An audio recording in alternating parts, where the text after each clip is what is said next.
Sir. जी, सबसे पहले मैं अपने गांव के सभी ग्रामवासियों और आसपास के सभी जुड़े गांव वालों, अपने देशवासियों को इस ईद के पावन पर्व पर सबको हार्दिक शुभकामनाएं देता हूं। ये त्यौहार हमारे देश में ही नहीं बल्कि पूरे विश्व में बड़े प्रेम और शांति के साथ मनाते हैं और ये भाईचारे का एक बहुत अच्छा संदेश भी है। मैं सभी को इस पावन पर्व की हार्दिक शुभकामनाएं देता हूं। धन्यवाद जी। जी सर, ऐसा है कि पंचपुरी में मैं देख रहा हूँ कि आधुनिक सुविधाएं इतना बड़ा गांव होने के बावजूद भी मेरे ख्याल से नहीं उस तरह सुविधा इस गाँव को मिल पा रही है। तो उस क्षेत्र में आप किस तरह कार्य करना चाहेंगे? जी बिल्कुल, मुझे लगता है कि सबसे पहले मैं आपको बता दूं, हमारी पूरी पंचपुरी के अंदर अभी तक किसी भी ग्राम प्रधान, जिला पंचायत सदस्य, ग्राम प्रधान के साथ साथ जो हमारे माननीय विधायक जी है, इन तीनों स्तर पर कभी भी हमारे गांव के अंदर एक चिकित्सालय सरकारी होना चाहिए था, लेकिन कभी भी किसी भी प्रतिनिधि ने इस पर कोई भी कार्य नहीं किया।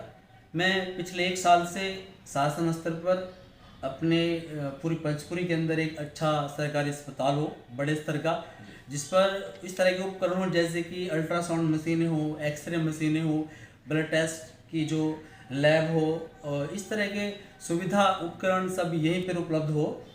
उसमें पिछले 1 साल से मैं शासन स्तर पर काम कर रहा हूँ और मुझे लगता है कि 2020-21 में हमारे पंचपुरी के अंदर एक अच्छा जो बड़ा चिकित्सालय होगा उसका निर्माणाधीन कार्य आरंभ हो जाएगा जी।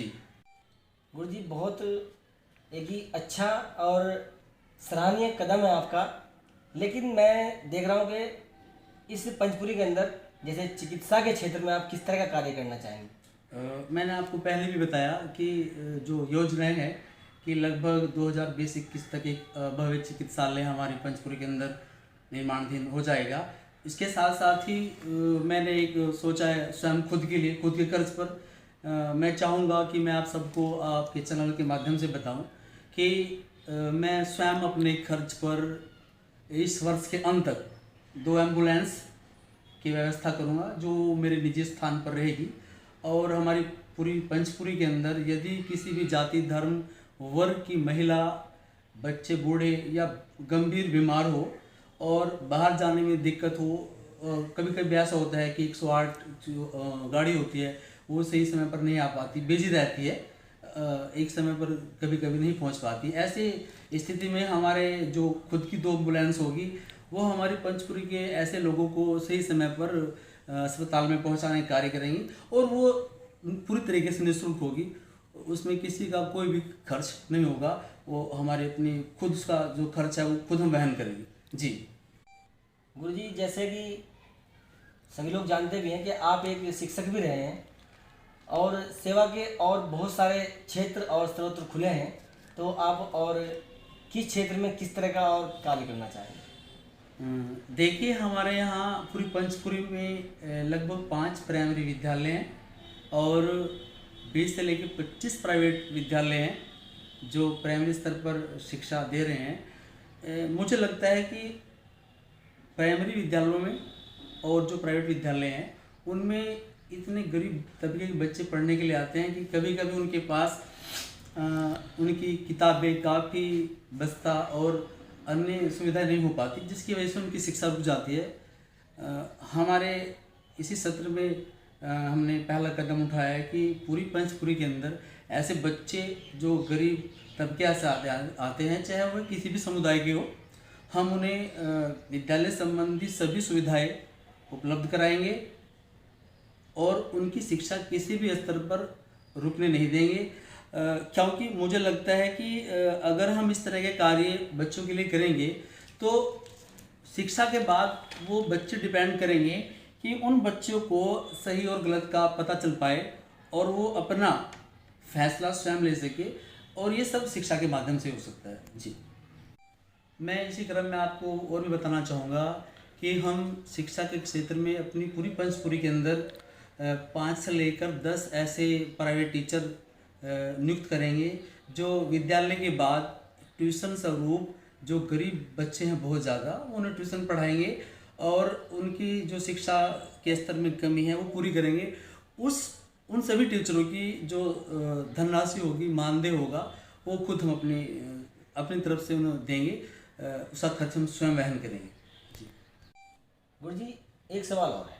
जी जैसे कि हमें पता चला है कि आपने जैसे लॉकडाउन के चलते हुए लोगों को खाद्य सामग्री वगैरह का काफ़ी दिक्कतें लोगों के सामने आई, और आपने सेवा के क्षेत्र में एक लोगों को खाद्य सामग्री वितरण का भी कार्य किया है और काफ़ी लोगों तक आपने खाद्य सामग्रियाँ पहुँचाई। लेकिन आपने किसी चैनल, अखबार, न्यूज़, पत्रिका का सहारा इस तरह से नहीं लिया कि लगे कि हाँ कि कहीं आप फेमस के चक्कर में या किसी और पब्लिसिटी के चक्कर में आपने ये किया हो, आप उससे दूर रहे, ऐसा क्यों? देखिए, मैं आपको बता दूं कि दान सही मात्रा में, सही मायनों में वो होता है कि अगर हम दाएं हाथ से दें और बाएं हाथ को उसकी जानकारी ना हो तो सही मायनों में वही दान कहलाता है। अगर आप पब्लिसिटी करेंगे तो वो आपका दान व्यर्थ माना जाएगा। ईश्वर अल्लाह ताला की नज़रों में वो दान नहीं होता। तो मुझे लगता था कि मुझे काम गोपनीय तरीके से करना चाहिए, सो मैंने वो गोपनीय तरीके से किया। जी चलिए, बहुत अच्छी बात है कि आज मेरे द्वारा थोड़ा सा समाज के बारे में बताया गया। मैं चाहता हूँ कि जो हमारा ईद का पर्व है इसे आप बड़े विनम्रता और बड़े प्यार से मनाएं। सरकार द्वारा जो आपको गाइडलाइन दी गई है कि आप उसमें डिस्टेंस का विशेष ख्याल रखें और नमाज अपने घर पे ही अदा कीजिए। और मैं स्पेशल जो हिंदू भाई है मैं उनसे अनुरोध करता हूँ कि वो अपने जो करीबी भाई है, अपने मुस्लिम समाज के भाई है, उन सबको आप ईद की शुभकामनाएं दें और हमारा प्रेम भाव सदा इस तरह ही बनता रहे आपस में।